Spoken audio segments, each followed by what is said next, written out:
The graphics have been printed, but you can't just stick it on a shirt. It won't adhere well and would lack durability if you did get it to stick. Before the print dries, we need to add adhesive powder.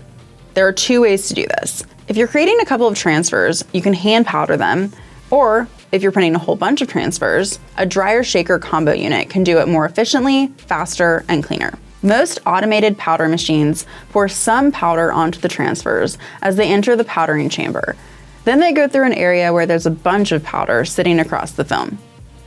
As the film comes back up, headed for the dryer, there will be a shaker apparatus that shakes or knocks the excess powder off the film. If you don't have an automated dryer shaker, or if you're running a small batch, hand powdering is a perfectly fine way to add adhesive powder. Simply lay the transfer, ink side up, in a large tray of some kind and pour a generous amount of powder onto the transfer.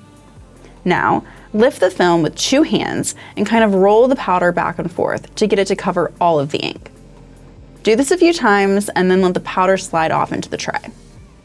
You can reuse this extra powder more than a few times. Now we're going to do the same thing we saw the dryer shaker do and remove any excess powder.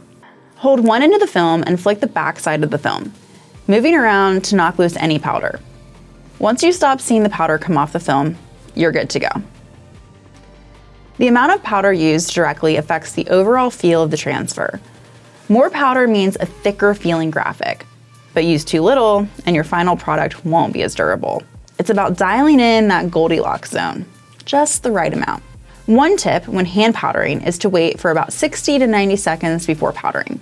When a transfer goes through an automated dryer shaker, it doesn't receive adhesive powder for at least 60 to 90 seconds after it prints. This wait time will allow the ink to become slightly tacky instead of just wet. In the next video, we'll explain the curing process, and there's a lot to discuss, so make sure you click subscribe so you don't miss out when that video is released.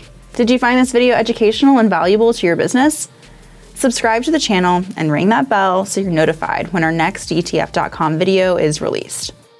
And head to DTF.com for industry news, products, shop profiles, and more tips to help you grow in the DTF space.